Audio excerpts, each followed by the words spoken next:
ಎಲ್ರಿಗೂ ನಮಸ್ಕಾರ. ಗೆಳತಿ ಯೂಟ್ಯೂಬ್ ಚಾನಲ್ಗೆ ಮತ್ತೊಮ್ಮೆ ಸ್ವಾಗತ. ಮೊದಲಿಗೆ ನನ್ನೆಲ್ಲ ಯೂಟ್ಯೂಬ್ ಸ್ನೇಹಿತರಿಗೆ ಗೌರಿ ಗಣೇಶ ಹಬ್ಬದ ಹಾರ್ದಿಕ ಶುಭಾಶಯಗಳು. ಈ ವರ್ಷದಲ್ಲಿ ನೀವು ಅಂದ್ಕೊಂಡಿರೋಂಥ ಎಲ್ಲ ಕೆಲಸ ಕಾರ್ಯಗಳು ಆ ಗಣೇಶನ ಆಶೀರ್ವಾದದಿಂದ ಯಾವುದೇ ರೀತಿಯ ಅಡೆತಡೆಗಳಿಲ್ಲದೆ ನಿರ್ವಿಘ್ನವಾಗಿ ನಿಮ್ಮ ಎಲ್ಲ ಕೆಲಸಗಳು ಕೂಡ ಆಗಬೇಕು. ಮತ್ತು ಎಲ್ಲ ಮಕ್ಕಳಿಗೂ ಕೂಡ ಒಳ್ಳೆ ವಿದ್ಯಾ ಬುದ್ಧಿ ಆ ಗಣಪತಿ ದಯಪಾಲಿಸ್ಲಿ ಅಂತ ಕೇಳ್ಕೊಳ್ತಾ ವಿಡಿಯೋನ ಪ್ರಾರಂಭ ಮಾಡ್ತಾ ಇದ್ದೀನಿ. ಇವತ್ತು ಗಣೇಶ ಹಬ್ಬ. ಇವತ್ತಿನ ದಿನ ಚಂದ್ರನನ್ನ ನೋಡಬಾರ್ದು. ಯಾಕೆ ಅಂದರೆ ಈ ಒಂದು ಕತೆ ಮುಖಾಂತರ ನಿಮಗೆ ತಿಳಿಸ್ಕೊಡ್ತೀನಿ. ತುಂಬ ಜನರಿಗೆ ಗೊತ್ತಿರುತ್ತೆ, ಗೊತ್ತಿಲ್ಲದೆ ಇರೋರು ತಿಳ್ಕೊಂಡಂಗಾಗತ್ತೆ.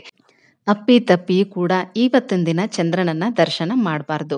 ಅಲ್ಲದೆ ಗೊತ್ತಿಲ್ಲದೆ ಏನಾದರೂ ಆಕಸ್ಮಿಕವಾಗಿ ನೋಡಿಬಿಟ್ರೂ ಕೂಡ ದೋಷ ಅನ್ನೋದು ಇದ್ದೇ ಇರುತ್ತೆ. ಮಾಡದೇ ಇರುವಂಥ ತಪ್ಪಿಗೆ ಅಪವಾದವನ್ನ ಹೊರಬೇಕಾಗತ್ತೆ, ನಿಂದನೆಗೆ ಒಳಗಾಗಬೇಕಾಗತ್ತೆ.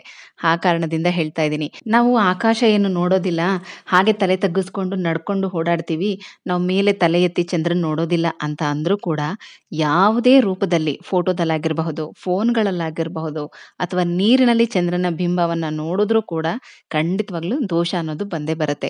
ಆ ಕಾರಣದಿಂದ ಹೇಳ್ತಾ ಇದ್ದೀನಿ, ನಮ್ಮ ಎಚ್ಚರಿಕೆಯಲ್ಲಿ ನಾವಿರಬೇಕು. ಉಳಿದಿದ್ದು ಆ ಭಗವಂತನಿಗೆ ಬಿಟ್ಟಿದ್ದು.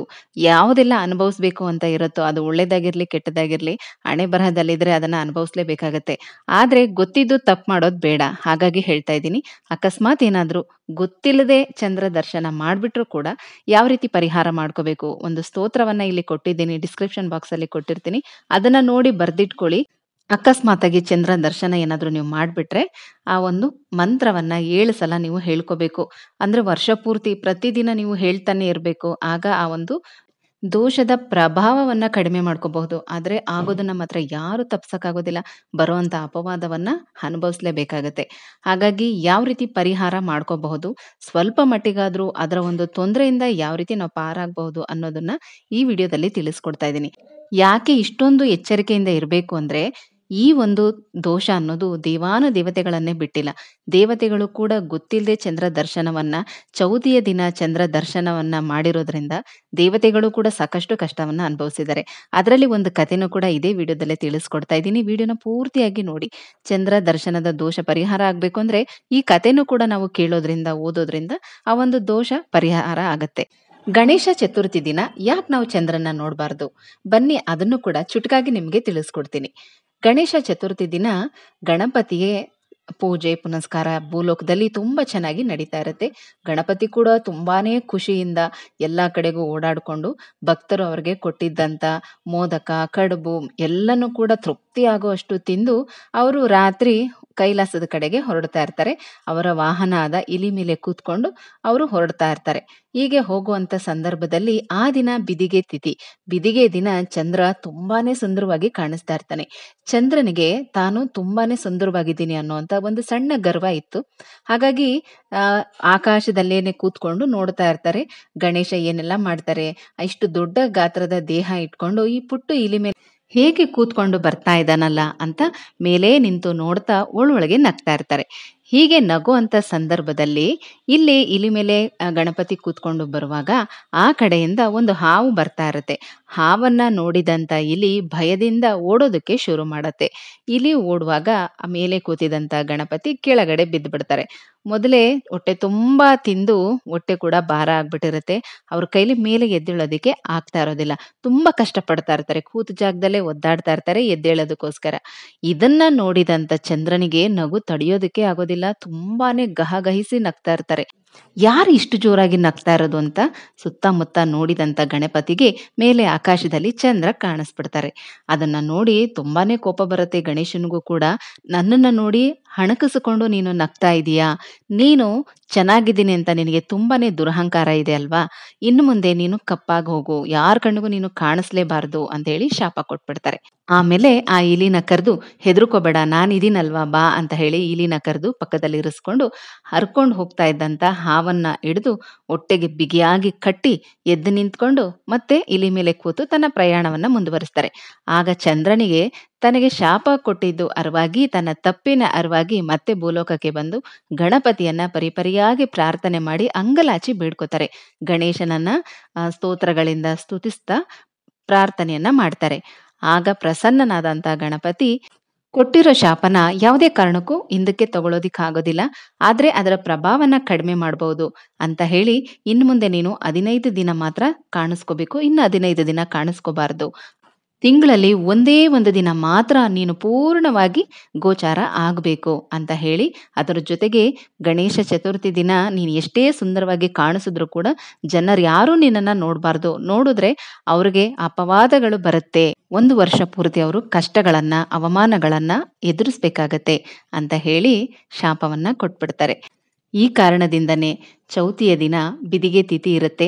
ಆ ದಿನ ಎಷ್ಟೇ ಚಂದ್ರ ಸುಂದರವಾಗಿ ಕಾಣಿಸಿದ್ರು, ಪೂರ್ಣ ಚಂದ್ರ ಇದ್ರೂ ಕೂಡ ಆಕಾಶದಲ್ಲಿ ಅವರನ್ನ ನೋಡೋದಕ್ಕೆ ಸಾಧ್ಯ ಆಗೋದಿಲ್ಲ, ನೋಡ್ಲೂಬಾರ್ದು ಅಂತ ಹೇಳ್ತಾರೆ.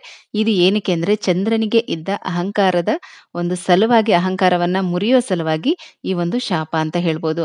ಆದ್ರೆ ಇದು ಜನಸಾಮಾನ್ಯರಿಗೆ ಎಂಥ ಇಕ್ಕಟ್ಟಿನ ಪರಿಸ್ಥಿತಿ ಅಲ್ವಾ?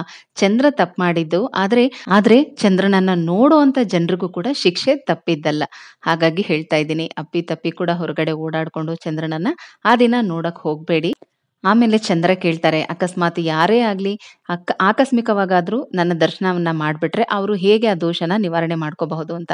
ಆಗ ಗಣಪತಿ ಹೇಳ್ತಾರೆ, ಈ ರೀತಿ ಒಂದು ಸ್ತೋತ್ರನ ಪಠನೆ ಮಾಡ್ತಾ ಮತ್ತು ವರ್ಷ ಪೂರ್ತಿ ಮನೆಯಲ್ಲಾಗ್ಲಿ ದೇವಸ್ಥಾನಗಳಲ್ಲಾಗ್ಲಿ ಗಣಪತಿಗೆ ಗರಿಕೆಯನ್ನ ಕೊಟ್ಟು ನಾವು ಸೇವೆ ಮಾಡಬೇಕು. ಅಂದ್ರೆ ಪೂಜೆ ಮಾಡಿಸ್ಕೊಂಡು ಬರೋದಾಗಿರ್ಲಿ ಅಥವಾ ಗರಿಕೆ ಇಟ್ಟು ಪ್ರಾರ್ಥನೆ ಮಾಡೋದಾಗ್ಲಿ, ಈ ರೀತಿ ಮಾಡೋದ್ರಿಂದ ದೋಷಗಳು, ಅಪವಾದಗಳು ಸ್ವಲ್ಪ ಮಟ್ಟಿಗೆ ಕಡಿಮೆ ಆಗ್ತಾ ಬರುತ್ತೆ. ಅದರ ಜೊತೆಗೆ ಈಗ ನಾನು ಡಿಸ್ಕ್ರಿಪ್ಷನ್ ಅಲ್ಲಿ ಕೊಟ್ಟಿರುವಂತ ಸ್ತೋತ್ರನೂ ಕೂಡ ಪ್ರತಿದಿನ 11 ಸಲ ಹೇಳ್ಕೊಳ್ಳೇಬೇಕು. ಇನ್ನು ದೇವತೆಗಳಿಗೆ ಕೂಡ ಯಾವ ರೀತಿ ಸಂಕಷ್ಟಗಳು ಬಂದಿತ್ತು ಚಂದ್ರ ದರ್ಶನದಿಂದ ಅನ್ನೋದನ್ನ ಚಿಕ್ಕದಾಗಿ ಕತೆ ಮುಖಾಂತರ ನಿಮ್ಗೆ ಹೇಳ್ಬಿಡ್ತೀನಿ ಬನ್ನಿ.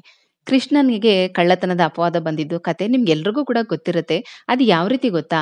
ದ್ವಾಪರ ಯುಗದಲ್ಲಿ ಕೃಷ್ಣ ಚೌತಿಯ ದಿನ ಅರಮನೆಯ ಮೇಲೆ ಉಪ್ಪರಿಗೆಯಲ್ಲಿ ಕೂತ್ಕೊಂಡಿರ್ತಾರೆ. ರುಕ್ಮಿಣಿ ಅವರಿಗೆ ಕುಡಿಯೋದಕ್ಕೆ ಹಾಲನ್ನ ತಂದು ಕೊಡ್ತಾರೆ. ಹಾಲನ್ನ ಕುಡಿಯೋದಕ್ಕೆ ಅಂತ ಗ್ಲಾಸ್ನ ಹೀಗೆ ನೋಡಿದಾಗ ಹಾಲಿನ ಒಳಗಡೆ ಅವ್ರಿಗೆ ಚಂದ್ರನ ಬಿಂಬ ಕಾಣಿಸುತ್ತೆ. ಚಂದ್ರನ ದರ್ಶನ ಆಗ್ಬಿಡತ್ತೆ. ಇದರಿಂದ ಅವ್ರಿಗೂ ಕೂಡ ಕಳ್ಳತನದ ಆರೋಪ ಬರುತ್ತೆ. ಶಮಂತಕ ಮಣಿಯನ್ನ ಕದ್ರು ಅನ್ನುವಂತ ಕಳ್ಳತನದ ಆರೋಪ ಬರುತ್ತೆ. ಇದರಿಂದಾಗಿ ದೊಡ್ಡ ಯುದ್ಧನೇ ನಡೆಯುತ್ತೆ. ಅವರು ಕೂಡ ತುಂಬಾನೇ ಅವಮಾನ ಪಟ್ಕೊಂಡು ಕಾಡಿಗೆ ಹೋಗಿ ಆ ಮಣಿನ ಹುಡ್ಕೊಂಡು ಬಂದೇ ಬರ್ತೀನಿ ಅಂತ ಹೇಳಿ ಕಾಡಿಗೆ ಹೋದಾಗ ಅದು ಜಾಂಬವಂತನ ಹತ್ರ ಇರುತ್ತೆ. ಕೃಷ್ಣನಿಗೂ ಜಾಂಬವಂತನಿಗೂ ತುಂಬಾ ಘೋರ ಯುದ್ಧನೇ ನಡೀತಾ ಇರುತ್ತೆ. ಇಬ್ರೂ ಕೂಡ ಸೋಲೋದೇ ಇಲ್ಲ.